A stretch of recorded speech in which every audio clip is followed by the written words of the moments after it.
going to read from Srimad Bhagavatam, first canto, chapter 2, text 17.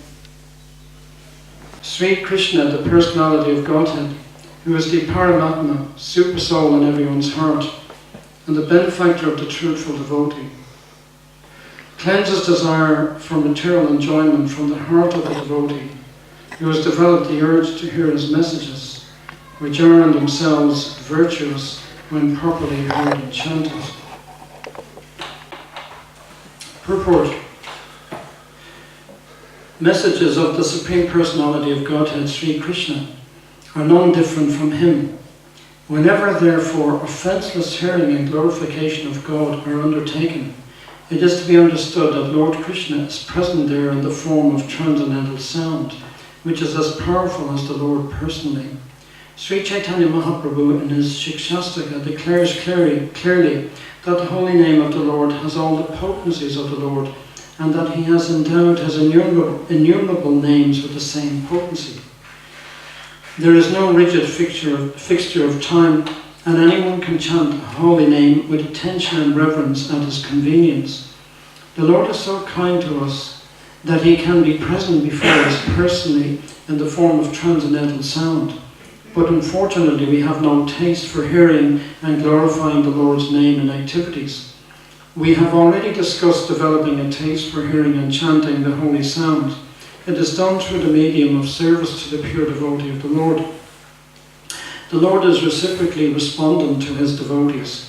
When he sees that a devotee is completely sincere in getting admittance to the transcendental service of the Lord, and has thus become eager to hear about him, the Lord acts from within the devotee in such a way that the devotee may easily go back to him.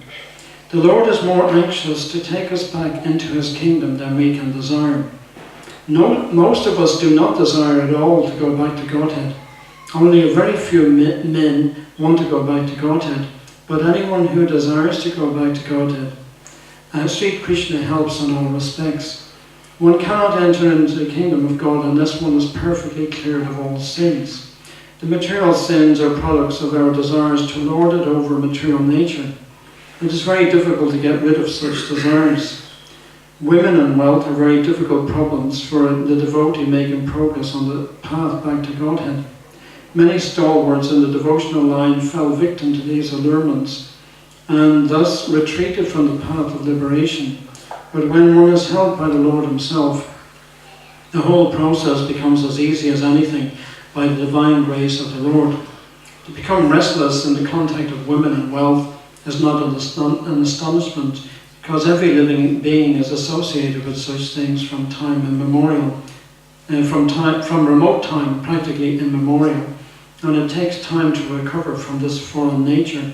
But if one is engaged in hearing the glories of the Lord, gradually he realizes his real position. By the grace of God, such a devotee gets sufficient strength to defend himself from the state of disturbances, and gradually all disturbing elements are eliminated from his mind.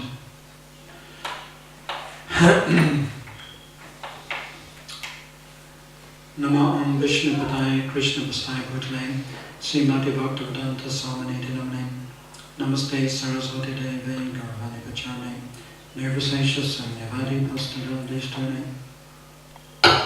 So, Krishna is in our heart. God is in our heart. And he's been in our heart for a very long time. Because we've been in this material world for a very, very long time. Actually, Krishna comes to the material world in the form of the super soul. So the super soul is present in the heart of the conditioned soul. The conditioned soul has come to the material world out of a desire to enjoy matter. This word is used here, abadrami. It means desire to enjoy matter. That's what happens when one turns away from Krishna. When we are originally in the spiritual world with Krishna, we have a spiritual existence. And that existence is completely transcendental. It's not contaminated by envy of God in any way. There is full cooperation with Krishna in the spiritual world. But somehow or other we have fallen into this material world. It is considered a fall. The fact that we are here is not good. It's not something good. The fact that we have a physical body is not good, believe it or not. The fact that we have to grow old is not good. The fact that we have to die is not good. The fact that we have to get disease is not good. These are not good things. No matter what anyone tries to tell us that it's okay because it's just the way things are, it's not okay. So this is the knowledge that we get from Bhagavad Gita. Krishna says, Abrahma bhuvanar loka punar vartinarjuna mamupete takanteya punar janman avidyate. From the highest planet in the material world down to the lowest, all are places of misery wherein repeated birth and death take place. So, of course, you know, one might think, well, we're in the material world, let's make the most of it. You know, we don't want to be thinking too much about disease and old age and death. Let's just try and be happy and have a good time. That would be a good positive way to look at things, wouldn't it? No, it wouldn't. Because the reason is that it isn't, is because we are in a state of denial until unless one actually understands that you cannot actually be happy in this world by trying to enjoy through the material body and the material senses, then it's not possible to make any spiritual progress on the spiritual path. This is the problem in the material world, that people in the material world, they think that you can be happy here. So there's all kinds of philosophies, like for example, they had the Epicureans in Greece, and they said, eat, drink and be merry. Tomorrow you may die. So have a good time while you're here, because you might die tomorrow. But actually, that's not the philosophy of Bhagavad Gita. That is a philosophy, but it's not the philosophy of Bhagavad Gita. The philosophy of Bhagavad Gita is, this world is a miserable place. Get the hell out of here as fast as you can. Don't stay here. Because we have been in this material world for millions and millions of lifetimes. There is reincarnation. As long as we want to enjoy without Krishna, Krishna gives us a world where we can try to enjoy without him. He gives us a body where we can make an attempt to have a good time without God. Somebody said one time that the problem in this world is that we want to have the kingdom of God without God. We want to have a good time without God. So, but that's that's why we're here in the first place. The reason why we are here in the first place is that we want to try and take the position of God and try to be happy without God. That's why we're here. Because otherwise, if we were in harmony with God in the spiritual world, we wouldn't come to this world at all in the first place.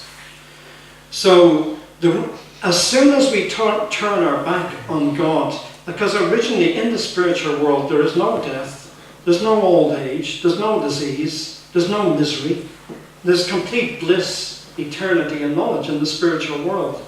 Why would we leave that situation? Well, somehow or other, it came into it's kind of inexplicable why it happened. Somehow or other it happened, and we became well, the word that's used is we became envious of God. In Bhagavad Gita, it is Icha Dvesha Samutena. We were overcome by envy and desire and envy.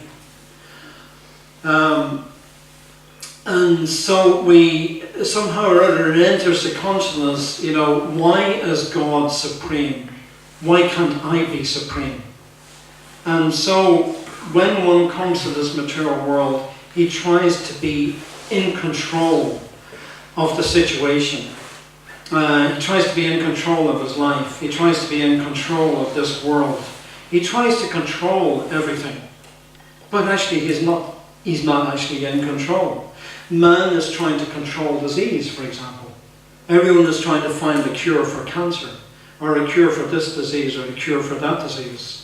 We're trying to control the situation. We're trying to get rid of all the problems in the material world.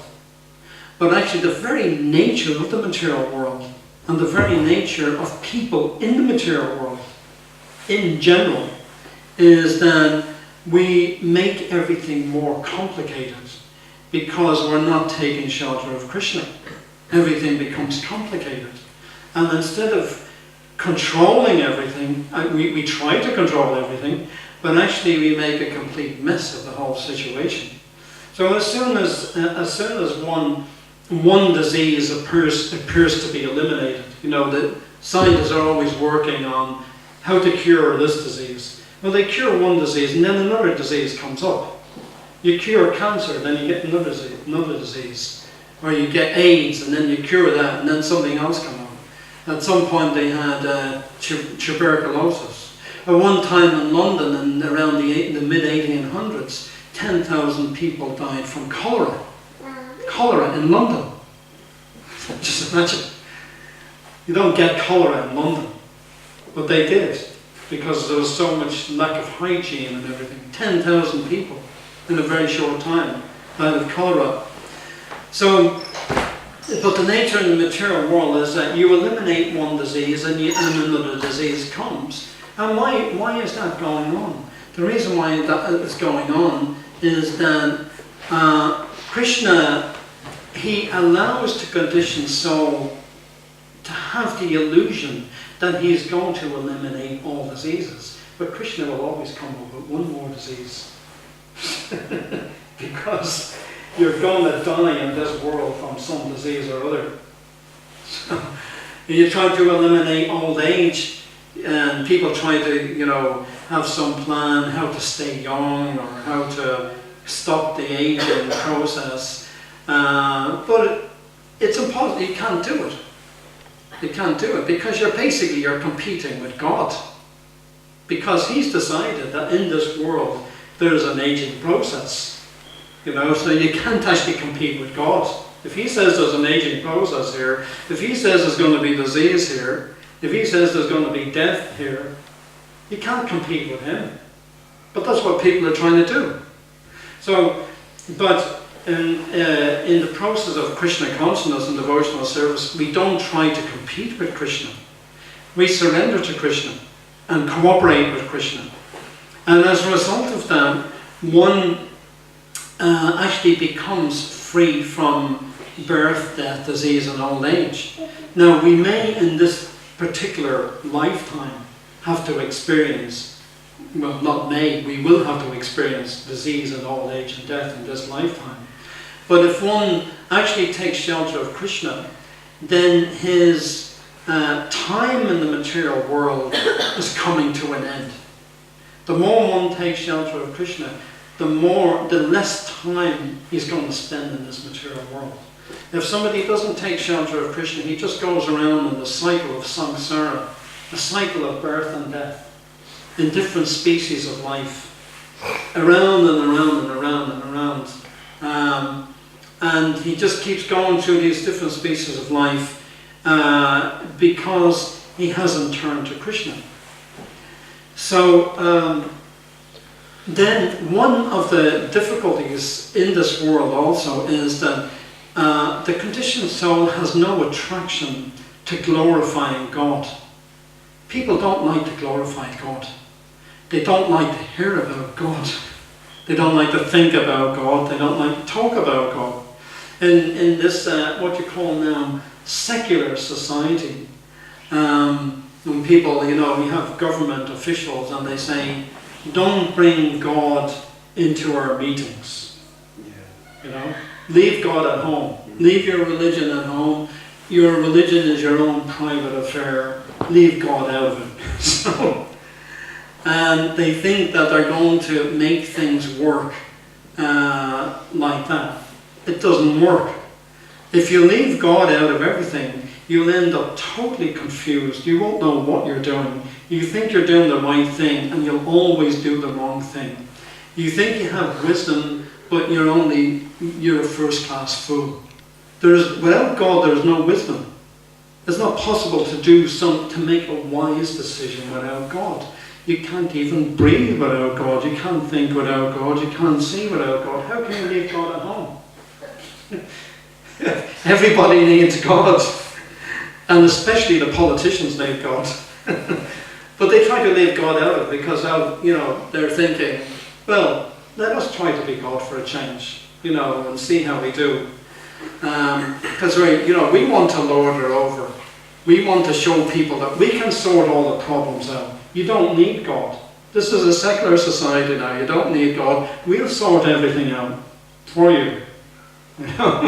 Just elect us, and we'll promise you the sun, moon, and earth until we get into government, and then let's see what happens.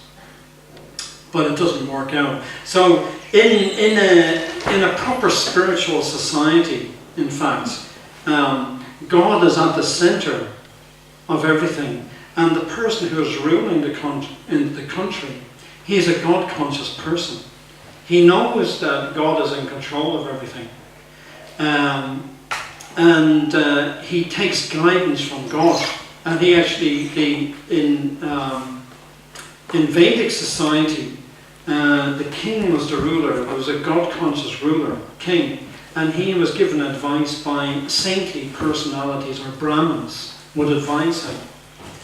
But everything was centered around God, with God at the center. And Krishna would be the all-attractive person at the center of everything that's going on. And so there would be a cultivation of hearing about God and glorifying God and chanting God's names. And as a result of that, the heart becomes purified. People become pure. They're able to think purely. They're able to see purely. They're able to act purely. And so when this literature that we have, the Srimad Bhagavatam and Bhagavad Gita, is all about glorification of Krishna.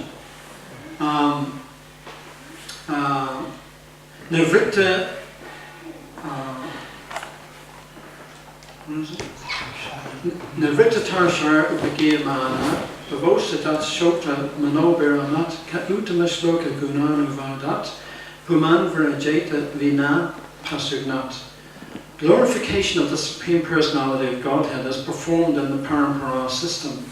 Such glorification is relished by those no longer interested in the false temporary glorification of this cosmic manifestation. Descriptions of the Lord are the right medicine for the conditioned soul undergoing repeated birth and death. Therefore, who will cease from hearing such glorification except or such narrations, except a butcher or one who is killing his own self? So that verse says, this is from the 10th canto of the Srimad Bhagavatam, that if one hears about and glorifies Krishna, that this is it's a medicine. It is a medicine. Everyone's interest, if somebody is diseased, they want to take some kind of medicine, right? So one who is engaging in spiritual life, he understands that he's in a disease condition. That disease condition is material life. That's the disease condition. The fact that we have a material body, the fact that we have to die, we have to get disease, we have to grow old, that's the disease condition. This is an unnatural situation for a spiritual being.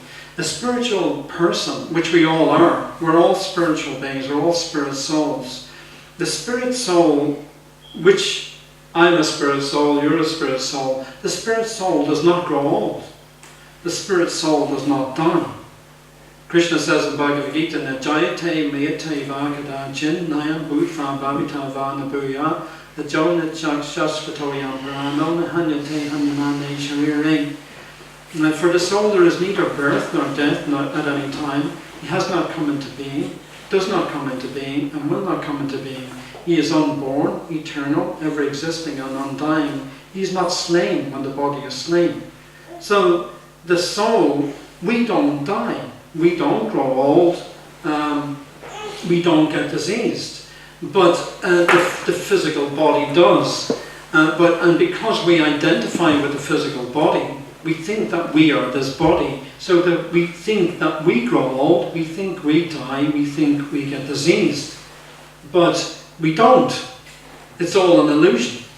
We have nothing to do with disease or old age or death. So what happens? How have we forgotten all these things? Well, the reason we've forgotten all these things is that because of forgetfulness of Krishna, we identify with the material body and we forget that we are spirit. And we forget that Krishna is Suridam Sarvabhutanam, that Krishna is the supreme friend and well-wisher of all living entities. We forget about that. But when we turn to Krishna, and we understand we want to become free from this disease condition, then the prime way to do this is to hear about Krishna from self-realized souls. And to hear about the glories of Krishna. And what happens is that Krishna is in our heart, and because he's in our heart and he sees that we have a desire to hear about him, then he cleanses our desire for material enjoyment, our desire to enjoy matter. He cleanses that desire from within our heart. And of course, someone who's on the spiritual path, that's what he wants. Most people couldn't care less about having the desire for material enjoyment cleansed from their heart.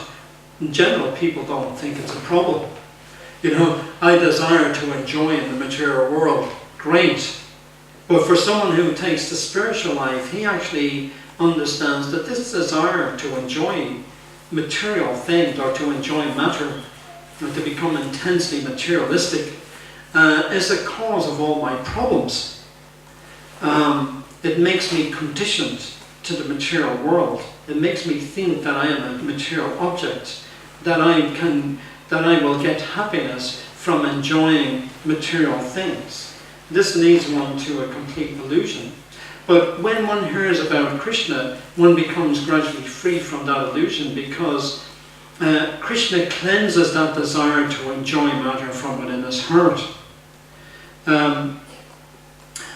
And so Srila Prabhupada, he says in the purport that initially one may not have a taste for this, for hearing about Krishna. But if he goes on hearing, gradually he will develop this taste. And he'll want to hear more about Krishna. In general, in the material world, people want to hear about anything but God. They don't want to hear about God. They want to hear about movie stars, football stars, this star, that star, this politician, that politician. Everything but God they want to hear about.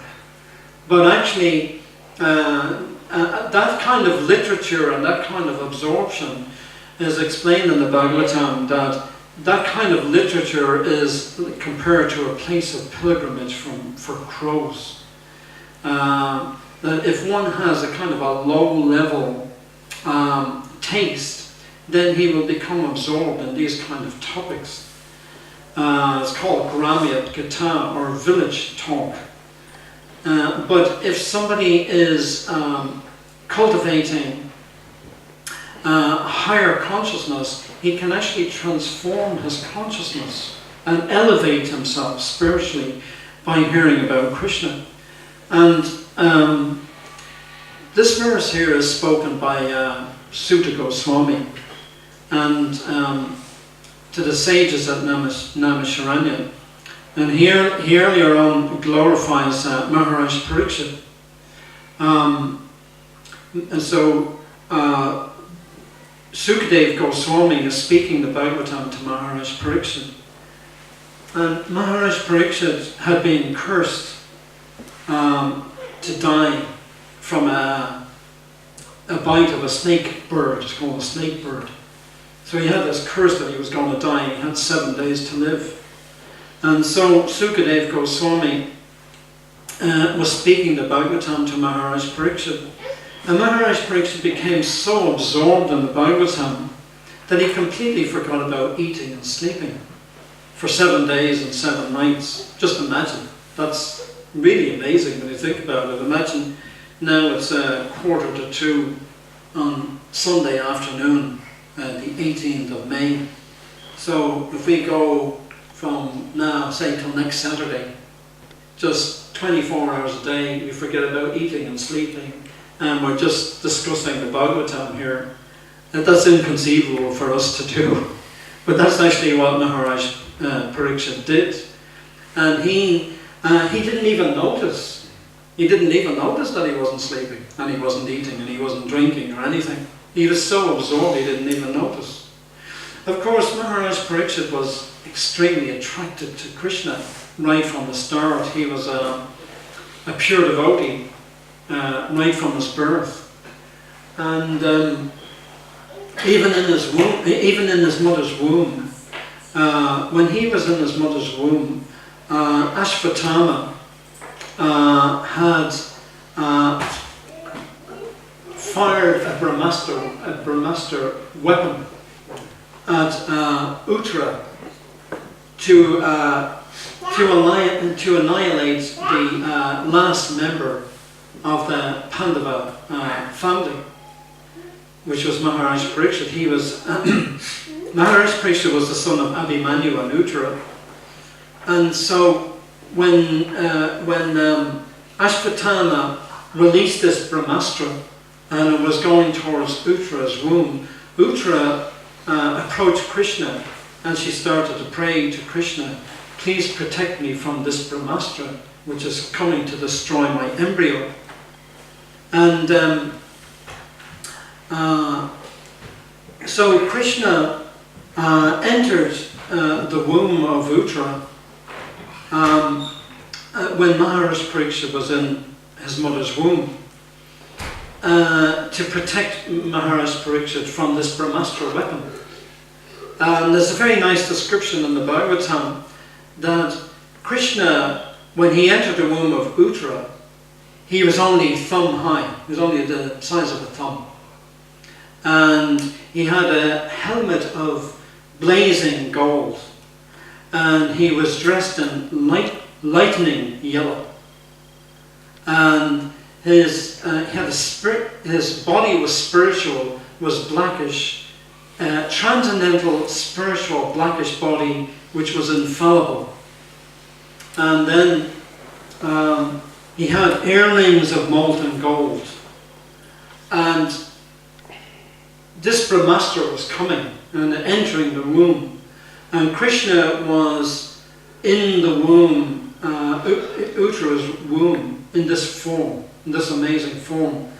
And it's explained that as he loitered about with his club, that's the word that was used, he loitered about with his club, and his eyes were blood red with fury. And the club was encircling him like shooting stars. Like shooting. So you can just imagine, if you think of a really expert martial arts expert, who's, it can be very attractive to watch them. We have one devotee, Dina Dayal in Dublin. He's quite amazing to watch because he can do martial arts with swords and everything, and the speed and the expertise that he has is amazing to watch. But just imagine what Maharaj Parikshit saw. He saw this form of Krishna, a helmet of blazing gold. dressed in lightning yellow, just incredibly beautiful blackish form, four-handed, and he was showing incredible fury at the person who had sent this weapon. And that fury was the emotion which was expressed to protect Maharaj Pariksit. Just imagine if God is showing fury to protect you. Just imagine the emotions that would be, that you have some enemy coming to kill you, with some incredibly, with some incredible weapon, and God appears in front of you like this to protect you from the enemy. His eyes are blood red with fury. His club is encircling him like a shooting star. It's going so fast you probably can't even see the club. So it's like Krishna, he is the, if you think of it, mentioned martial arts, so where's all the martial arts come from? It comes from Krishna. Everything comes from Krishna. Just imagine what a master of martial arts Krishna is. So then it's explained that he absorbed all this energy of the Brahmastra, just like drops of dew. He extinguished the whole energy of the Brahmastra. So Maharaj Pariksit was looking at this form and he was wondering, who is this? He's completely absorbed in Krishna. And as soon as he looked at the form, Krishna disappeared. And shortly after, Maharaj Pariksit took birth. But he never forgot that form in the womb of his mother. He was just completely absorbed in Krishna. He couldn't forget about Krishna. And he was always looking for Krishna after that. That's why he's called Maharaj Pariksit, means examiner. He's always examining, where is that person? So he's always looking for Krishna. And of course, because he was always looking for Krishna, he was always absorbed in Krishna.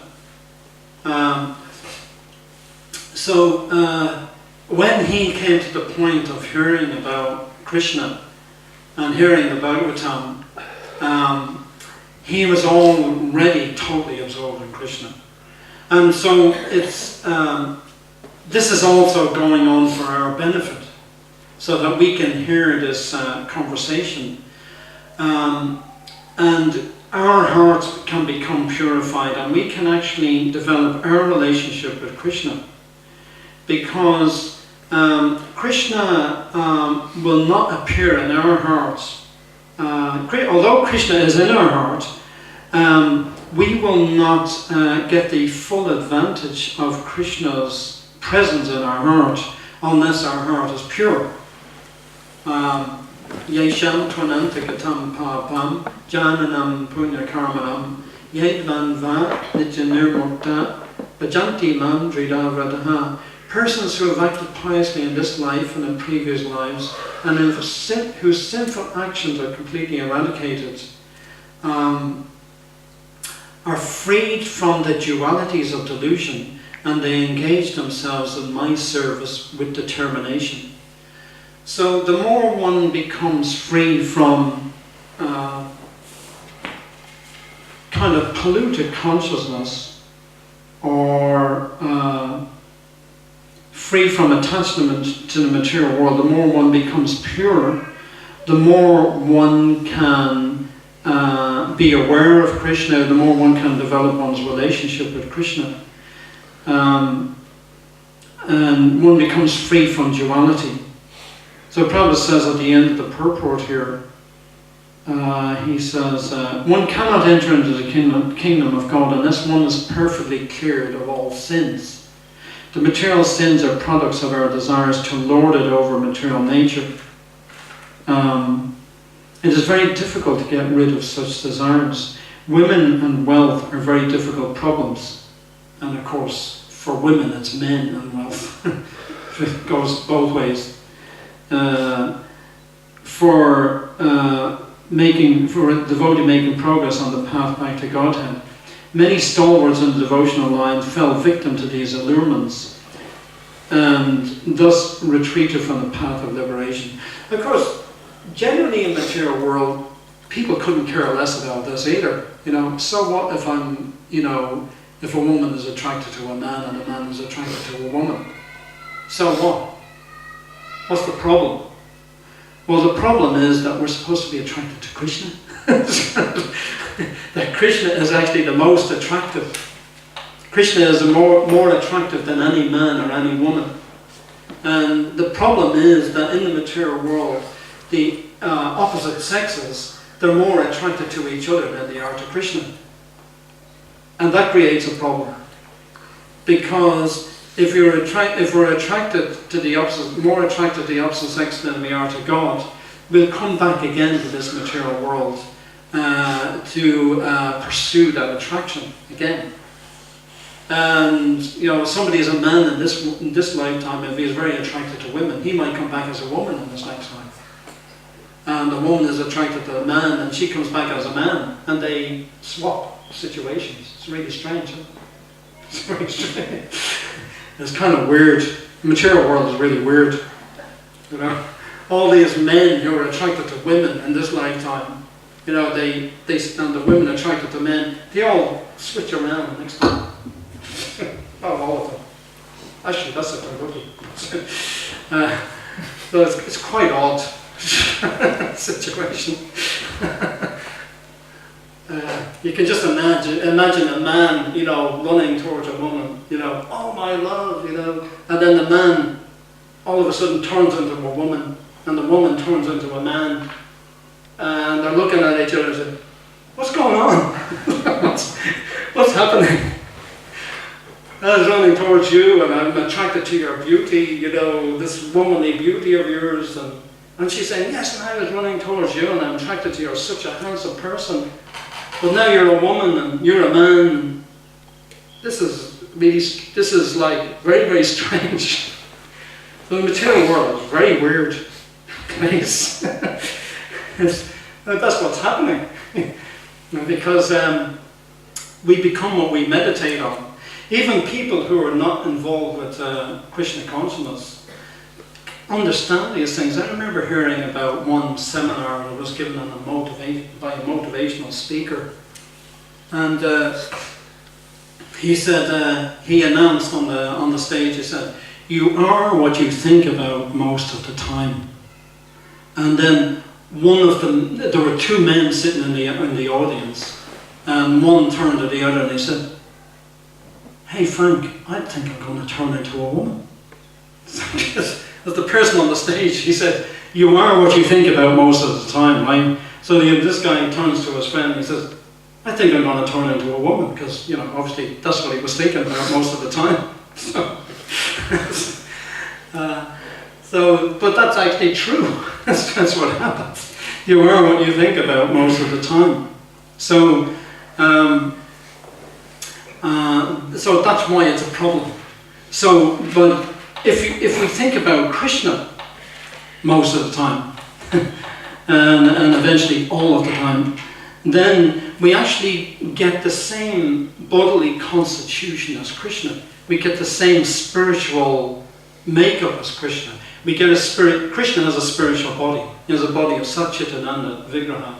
We also get a spiritual body. We don't become Krishna, we don't become God. But we get a body like God's. You know, of the same quality as Krishna's. That's if we think about Krishna, and that thinking about Krishna is actually coming from hearing about Krishna. The more we hear about Krishna, the more we think about Krishna, and the more we become attracted to Krishna, and then we become free from all the problems of the material world and go back to the spiritual world, and we never take birth again. Janma karma chame devyam evam yo vetita fataha chakvanteham purnam janma naiti mameti soarjuna. One who knows the transcendental nature of my appearance and activities does not, upon leaving this body, take his birth again in this material world, but attains my eternal abode, O Arjuna. So I'll stop there. Does anyone have any comments or questions?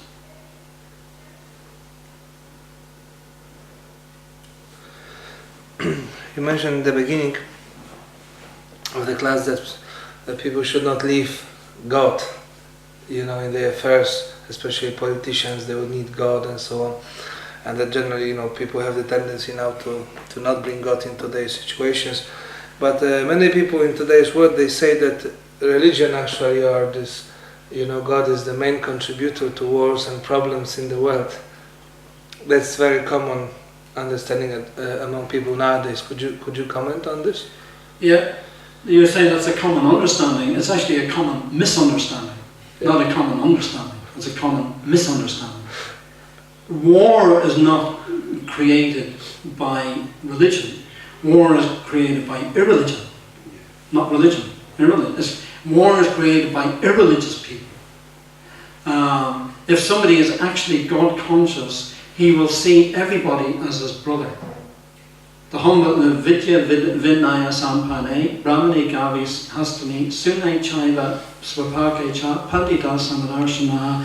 The humble sage, by virtue of true knowledge, sees with equal vision a learned and gentle Brahmin, a cow, an elephant, a dog, and a dog eater.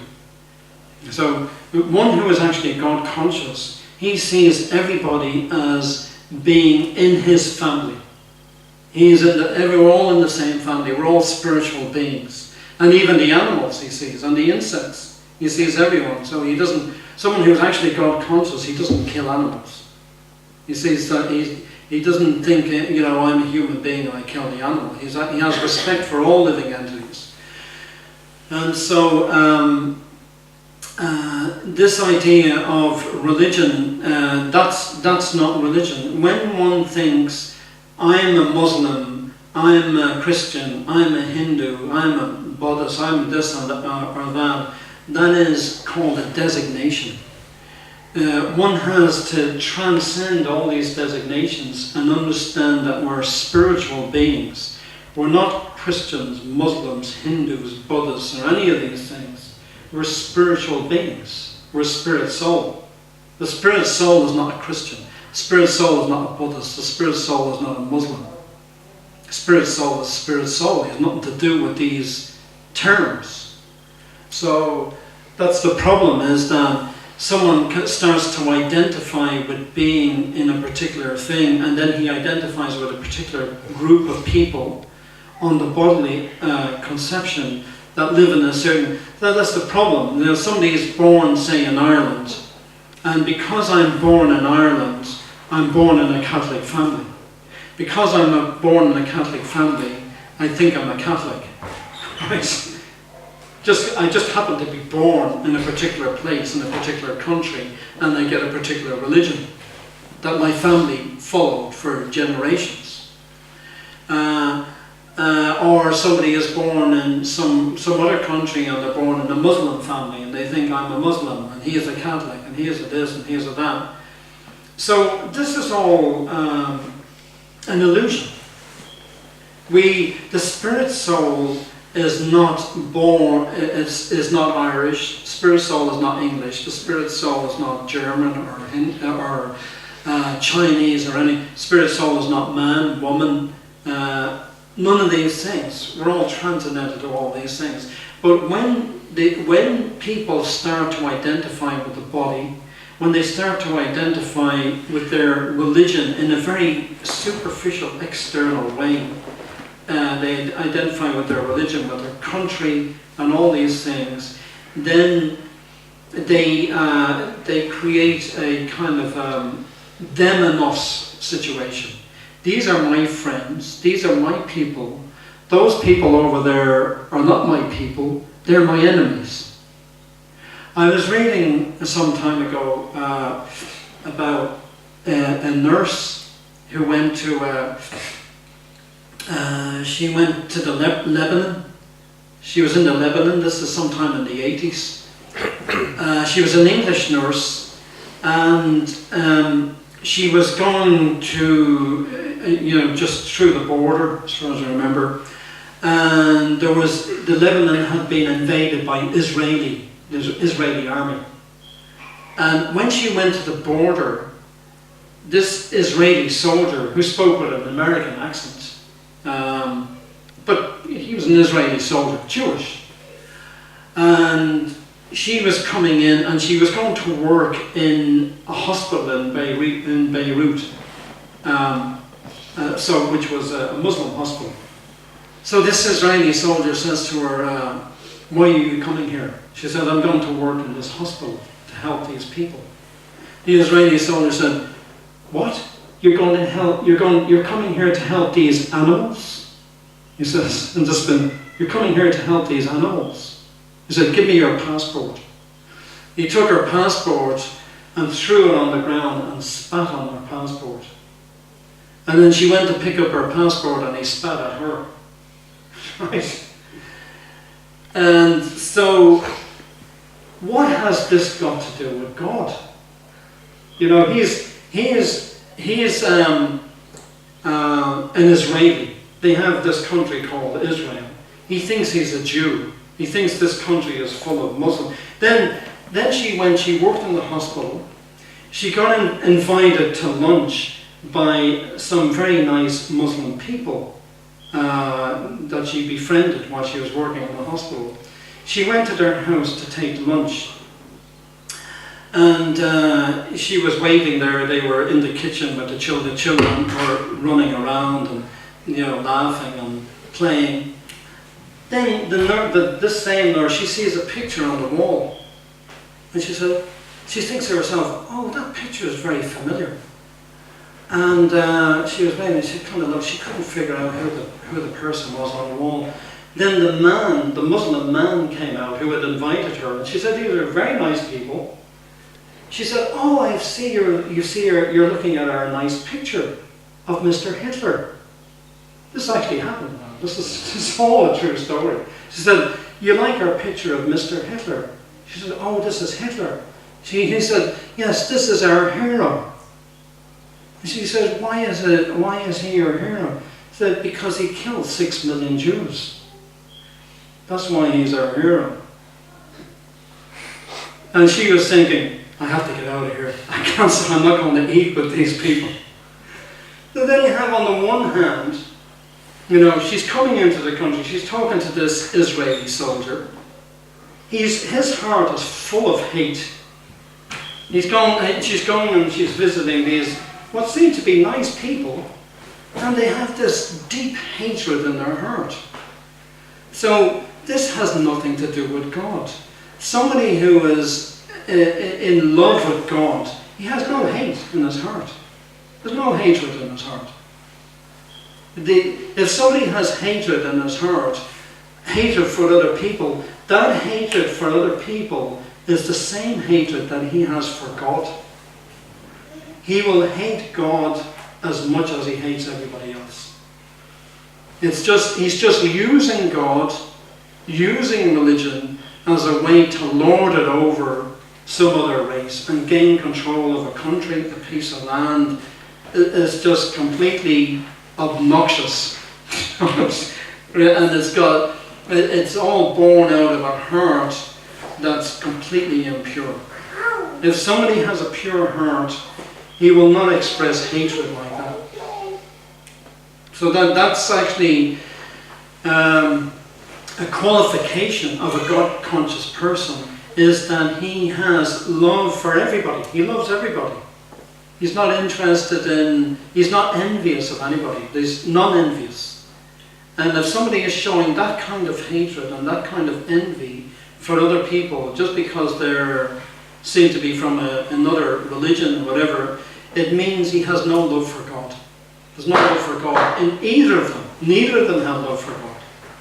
And because they have no love for God, they have no love for each other either. And this is what causes wars. And it seems to be under the banner of religion, but it has nothing to do with religion whatsoever. It's just completely materialistic.